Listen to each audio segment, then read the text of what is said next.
Assalamualaikum warahmatullahi wabarakatuh. Selamat pagi anak-anakku kelas 3. Bagaimana kabarnya hari ini? Alhamdulillah sehat semua ya. Sebelum memulai pelajaran hari ini, marilah kita berdoa terlebih dahulu. Berdoa dimulai. Berdoa selesai. Hari ini kita akan belajar tema 1, pertumbuhan dan perkembangan makhluk hidup. Subtema 4, pertumbuhan dan perkembangan tumbuhan, pembelajaran 2. Adapun tujuan dari pembelajaran hari ini yaitu setelah membaca teks, siswa dapat mengidentifikasi ide pokok dari informasi yang disajikan tentang pertumbuhan dan perkembangan tumbuhan biji dan tunas dengan tepat. Yang kedua, setelah membaca teks, siswa dapat menuliskan pokok-pokok informasi yang disajikan tentang pertumbuhan dan perkembangan tumbuhan biji dan tunas dengan tepat. Yang ketiga, setelah mendengarkan penjelasan guru, siswa dapat menjelaskan makna bersatu dalam keberagaman di sekolah dengan benar. Dan yang terakhir, setelah membaca teks, siswa dapat menceritakan pengalaman bersatu dalam menjalankan suatu kegiatan di sekolah dengan tepat. Sekarang kalian siapkan buku siswa kalian dan juga buku tulis kalian. Siap untuk mengikuti pelajaran hari ini ya. Coba kalian amati teks tentang perkembangbiakan tumbuhan dengan biji. Amati gambarnya. Sebagian besar tumbuhan berkembang biak dengan biji. Tumbuhan dewasa akan berbunga dan menghasilkan buah. Di dalam buah terdapat biji. Biji berkembang menjadi tanaman baru. Tanaman baru tumbuh dewasa dan juga berbuah. Perputaran tahapan perkembangan tersebut akan membentuk suatu siklus atau daur hidup. Coba perhatikan gambar biji. Di sana ada bagian-bagian dari biji. Coba sebutkan. Ya, ada embrio atau calon tumbuhan baru. Selain itu, ada juga kotiledon, yaitu sumber makanan untuk calon tumbuhan baru. Dan yang ketiga yaitu selimut biji, yaitu lapisan yang melindungi biji.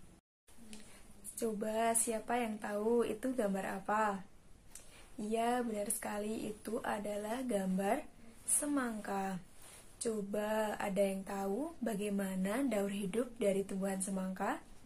Nah, kita akan mempelajarinya. Gambar tersebut merupakan gambar daur hidup semangka, tetapi bagian-bagiannya masih kosong, sehingga kalian harus mengisinya. Lengkapi bagian yang kosong tersebut dengan gambar yang sesuai. Gambarnya ada di bawahnya. Di sana ada 5 gambar dan juga 5 kotak kosong. Nanti kalian isi kotak tersebut dengan bagian-bagiannya dan juga dengan penjelasannya. Setelah itu kalian tuliskan daur hidup dari tumbuhan semangka menggunakan bahasa kalian sendiri. Sudah paham ya tugasnya? Jangan lupa untuk dikerjakan. Sekarang perhatikan gambar berikut. Ya, itu gambar daun cocor bebek dan juga gambar pohon pisang. Siapa yang tahu tumbuhan cocor bebek dan juga pohon pisang itu berkembang biaknya dengan apa? Ya, berkembang biak dengan tunas. Sekarang kita akan membahas perkembangbiakan tumbuhan dengan tunas. Selain berkembang biak dengan biji, tumbuhan juga ada yang berkembang biak dengan tunas. Tunas merupakan anakan dari tumbuhan yang tumbuh di dekat tumbuhan induknya. Ada juga tunas yang tumbuh di daun. Contohnya tanaman cocor bebek. Tanaman cocor bebek ini tunasnya ada di daun induknya. Kemudian contoh lain dari tumbuhan yang berkembang biak dengan tunas yaitu adalah pohon pisang. Coba sebutkan lagi contoh tumbuhan yang berkembang biak dengan tunas. Ini gambar apa? Ya, gambar pohon bambu. Jadi pohon bambu ini juga berkembang biak dengan tunas. Tumbuhan bambu berkembang biak dengan tunas. Anakan pohon bambu tumbuh di dekat dengan pohon induknya. Batang pohon bambu itu banyak sekali manfaatnya. Salah satu manfaat dari tumbuhan bambu yaitu adalah untuk permainan. Jadi kita bisa menggunakan batang dari pohon bambu untuk permainan misalnya lompat bambu.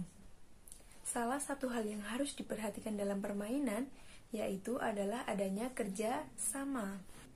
Untuk bekerja sama dengan baik juga harus adanya komunikasi yang baik. Komunikasi tersebut harus dilakukan antar sesama teman atau antar sesama yang akan melakukan kerjasama. Jadi sebelum permainan bisa berdiskusi terlebih dahulu, bisa juga berlatih, dan juga saling memberi saran dengan santun. Itu merupakan bentuk dari kerjasama. Coba sekarang perhatikan teks tentang pentingnya kerjasama. Dalam teks tersebut terdapat 3 paragraf. Nanti kalian jawab pertanyaan yang akan Ibu berikan. Sekarang simak baik-baik teks tentang pentingnya kerjasama. Pentingnya bekerja sama.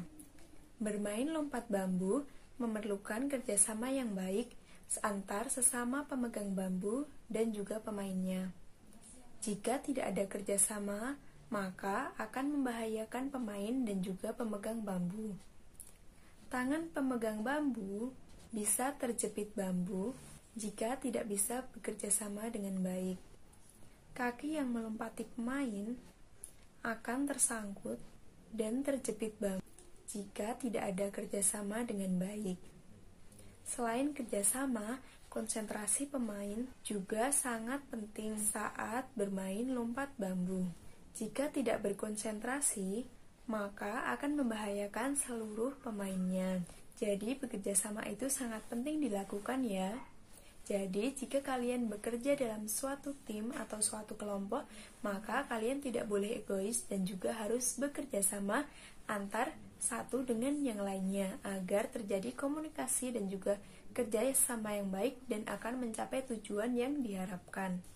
Paham ya mengenai teks tentang pentingnya kerjasama? Nanti kalian silahkan jawab pertanyaan yang akan Ibu berikan, yaitu yang pertama, kalian mencari ide pokok dari masing-masing paragraf. Jadi tadi ada 3 paragraf, kalian harus mencari ide pokok masing-masing paragraf. Paragraf 1, paragraf 2, dan juga paragraf ketiga. Soal berikutnya yaitu tuliskan judul dari teks yang tadi sudah dibacakan. Paham semua ya? Jadi kalian harus tetap semangat walaupun pembelajaran dilakukan secara daring dan belum tatap muka karena kondisi yang masih terjadi pandemi COVID. Kalian harus tetap semangat dalam belajar dan juga mencari ilmu. Jangan lupa untuk selalu taati protokol kesehatan dan juga terapkan 5M. Sebelum mengakhiri pembelajaran hari ini, marilah kita berdoa terlebih dahulu. Berdoa dimulai. Berdoa selesai. Semoga pembelajaran hari ini bermanfaat. Terima kasih. Wassalamualaikum warahmatullahi wabarakatuh.